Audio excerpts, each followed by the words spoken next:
This episode will be completely taken out of context. Welcome to the Fact Check This podcast. And Fact Check This podcast, episode 51. And today, Giles Miller is back with me, and we're going to do an Easter special. And today, he is going to explain to us how Easter did not actually go from Friday to Sunday. It's more like Wednesday afternoon to Sunday. So, Giles, kind of take it away and give us the kind of quick version of that, and then we'll kind of have a little discussion about sort of how all of this plays out as far as maybe looking at and studying the Bible and getting people involved and engaged with the Bible kind of goes. Yeah, definitely. And thank you for having me. I love doing this. So getting close to Easter, I feel like it's pertinent to check out the story and see what information we can develop from the story, what we can confirm, or what we can, get rid of. Like, oh, this isn't making any sense. This isn't a part of the source material. So with that dive, we're just looking at when Jesus died, when he was buried, and when he was resurrected. Sounds pretty simple. And these simple studies are awesome for especially a lot of people that are beginners, or they don't have a whole lot of time, or they don't want to spend a whole lot of time. It's really cool to go through these things and just, get closer to truth. And I feel like that's, sort of everybody's goal, is to get just closer to truth. So when it comes to the details of when did Jesus die, when was he resurrected, going through the Bible, and this is sort of just a quick run through, and feel free to dive into these different things and confirm them or call me crazy or whatever. But Jesus died on the 14th of Nisan, which is a Jewish month, kind of like January, February, March, April. And so, yeah, it was on a date, and that date is for Passover. Right? So he was the Passover lamb. That's the date that they do Passover every year, even still today. They still do it at the same time. Kind of like our Christmas, right? December 25th, or maybe Halloween, October 31st. It's on a specific date. So what that tells us is that for this Sabbath day, which it's referred to as, it doesn't have to be the traditional Saturday. So the way the Bible sort of organizes the days of the week is Sunday's the first day, Monday's the second, Thursday's or Tuesday's the third. How embarrassing. Wednesday, blah blah blah, all the way to the end. And so Saturday being the seventh day is the day, the day of rest, the Sabbath day. But this Sabbath day is a special one, and it's Passover, the 14th of Nisan. And we read that in John 19:31, where it says, for this Sabbath day was in high day. So if you want to check it out, that's where that's at. But to get specific information as to how long Jesus was supposed to be buried, it's in Matthew 12:40, and I have it pulled up here. But Matthew 12:40 just says, for as Jonas was 3 days and 3 nights in the whale's belly, so shall the Son of Man be 3 days and 3 nights in the heart of the earth. So that heart of the earth part is referring to him being buried, not just dead. It doesn't say 3 days and 3 nights he'll be dead. It's 3 days and 3 nights buried. So we know that, going through the Gospels, right, he died about the 9th hour, which is approximately 3 o'clock, just to make things sort of easy. It's about 3 o'clock. And so he died about 3 o'clock. He had to be buried for 3 days and 3 nights. And one thing that you'll notice that's interesting is how they use the day and the night thing. You'll see, like in Genesis chapter 1, it'll say, the evening and the morning were the first day, or the evening and it's always the double And that's if you do just a simple word study, you'll see that every time night and day is referred to, it's always like a 24-hour period. Whereas it's different. Sometimes it'll talk about a day. And we say that now in English, we'll say like back in my dad's day. And that doesn't mean a specific day necessarily. It's just sort of a period of time. And the Bible does do that. But whenever it says night and day, it is every time talking about a 24-hour period. And So something that you and I had gone into as well was like it's something important to look at, that it's always night and day. Like it begins in the evening. Like the night is when you start the new day. right. Yep. And this is established in Genesis 1, when the evening and the morning were the first day, and then it gets into what does that evening mean, and it's sunset. So their new day starts at sunset, which in the springtime around here would have been, around 6-ish or so. So if he, died about the ninth hour, then he had to be buried, in sort of that 3-hour time frame, and it had to be done quick because there's all sorts of Judean rules that we read about that were part of the Mosaic Law, where they were to do no servile work on that high Sabbath day, which would have been the start of the Feast of Unleavened Bread, the 15th of Nisan, right? So we see in John 19:31 where they begged Pilate to break their legs, the people crucified Jesus and the other people with him, break their legs, because the way you die when you're crucified is asphyxiation, and you stand up on the cross, or the stauros, and you push yourself up with your feet, and it helps you breathe, and then you just get tired. Dying by crucifixion takes hours because people can stand. Yeah, it was it was widely considered in Roman tradition to be like the absolute worst way to be killed. Because it was agonizing, and there would have been flies, all sorts of Right. stuff. Like literally everything about it from beginning to end is just nothing but pure torture. Like Yeah. inhumane in every way imaginable. Right, yeah. And he was whipped 3 times. And by that I mean on 3 occasions. So when he went to Pilate, they whipped you 40 times save one, which meant 39 times, because they believed that on the 40th slash you would die. So that was the purpose of saving that one whipping. But Pilate had him whipped. Forgive me, I need some water. Pilate had him whipped, and then Pilate sent him to Herod. Herod had him whipped, and didn't really think nothing about him, and sent it back to Pilate. And then Pilate didn't want to kill him, but the people demanded it, and the Pharisees and they demanded it. Caiaphas and Annas, and so he had him whipped in a third time, to maybe that would be good enough, and it still wasn't, obviously, and they continued to go through with it. So by the end of all that, he would have been just hamburger meat, basically. I think it said that he wasn't recognized as a human, and then another one says where he wasn't recognized as a man, which that specific language meant he would have been castrated. So it's just the worst thing that you can think of. Anyway, so that was the purpose of breaking their legs, was so that they couldn't push themselves up and they'd choke to death and die. And because they needed to hurry up and get them down from the cross and buried, because you can't do any servile work on the 15th, which is a sunset. And the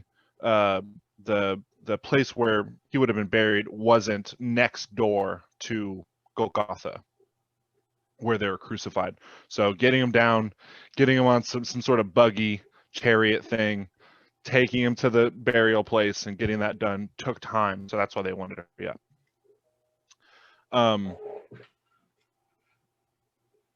So we know that he died then.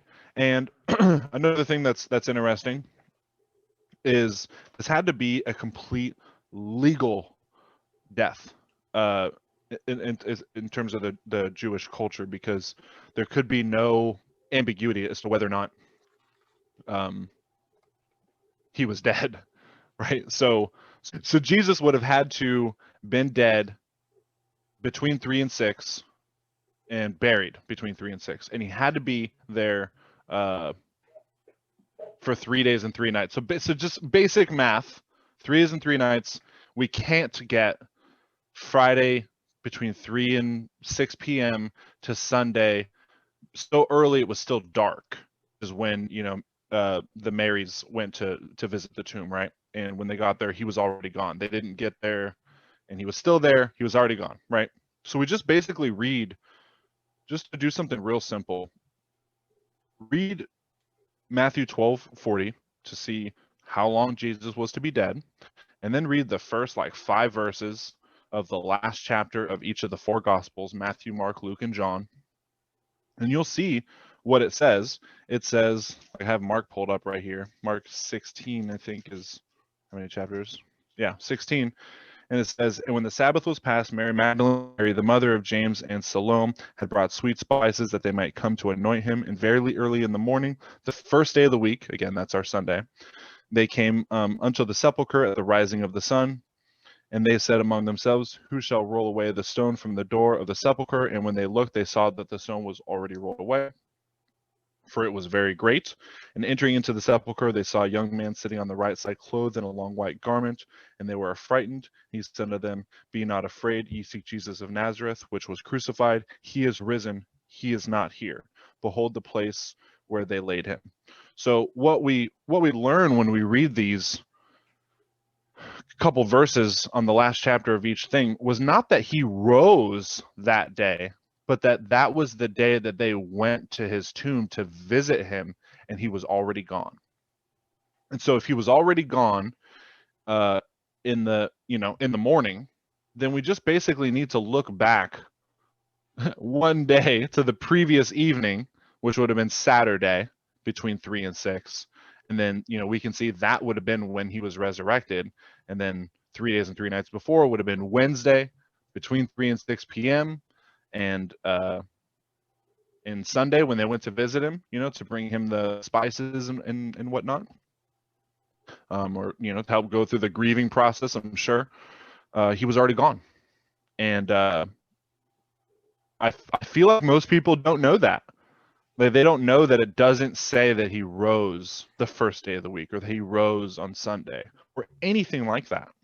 And making the distinction that that he was killed on the 14th, and so the 15th being a holy Sabbath day, not being the day of the week, the Sabbath, as in the 7th day, but being a specific holiday Sabbath that kind of that gets you out of the Friday, Saturday, Sunday mentality, right. And you can look at it from like the full timeline of getting 3 days and nights to fulfill the requirement for what had been laid out through the prophecies and everything. Yeah, and we see that those legalities throughout the Bible, they mean everything, right? So exactly right. I'm sure that the between the first millisecond of that 3 days and 3 nights, afterwards, God would have resurrected him immediately. He didn't want him dead longer than he needed to be, but it had to be a real legal death, and it had to be recognized as a real legal death for it to be legitimate. And that's something that's important too, is the importance that that the Jewish traditions and faith put on the legality of things, and doing that, almost to a T. I mean, the things that they have to memorize and everything, like for those who are truly traditionally, Jewish in faith, that stuff is very, very specific. And so, if you want to look at it just strictly because this wasn't a Christian, it wasn't a Christian faith at that time, it was all being done in the Jewish faith, in the Jewish tradition, written by Jews who had the Jewish mindset. And like, they were Jewish scholars, like they were people that this would have been second nature for them. So that extremely legalitarian idealism of it would have been ingrained in them almost literally from birth. So they would have held to that very strictly. Like they wouldn't have played with words and made it They still look don't. pretty. They They would still have don't. been very to a T on the way they explained it, and so you have to back it up and look at it from that viewpoint. Hmm. Yeah, I mean, the Jews today, they won't even write or say the name God.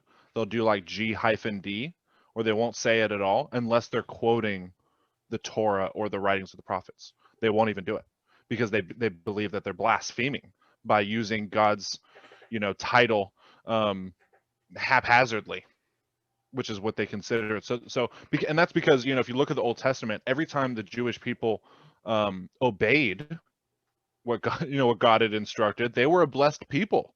Everything was going well, and whenever they deterred, everything crashed and went bad. So they cared. That's why, like, after everything with Jesus happened and we move into the first century church, they debated on every little thing, and that's because they cared so much about all those legal things. And I think a lot of that is because God operates in such a legal framework. I mean, it's one of the reasons that we have to pray. Because, so God's almost like a vampire in a way that we have to invite him into our lives. Otherwise, he would be violating free will.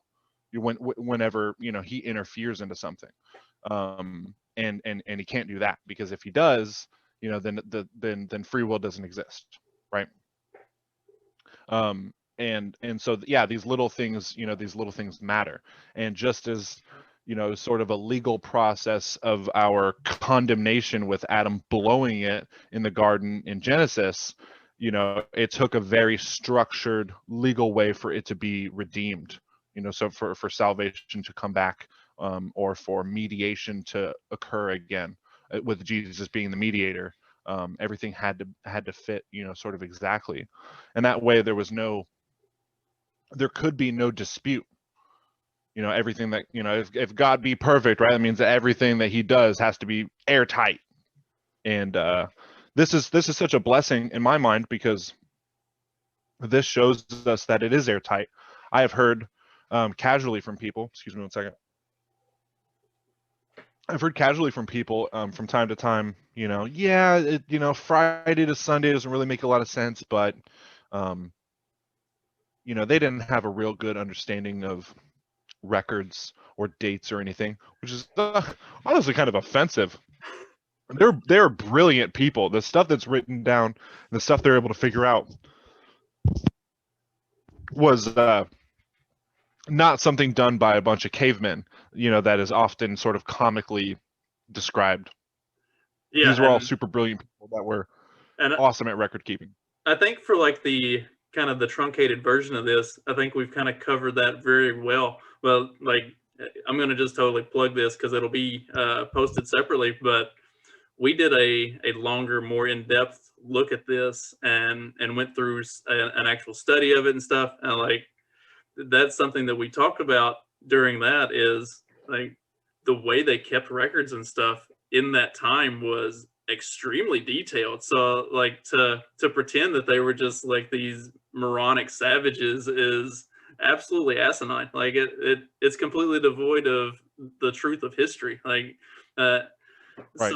so yeah, I mean the record keeping and all of that stuff, like there's no excuse for like and we'll definitely do one of these at a later date, but like we'll get into why our holidays and our traditions are kind of celebrated in the manner that they are, because it's not necessarily true to the Bible so much as it's a function of religion and the church in an era when things in the world were different and changing. Does that make is that a good explanation? Yeah, absolutely.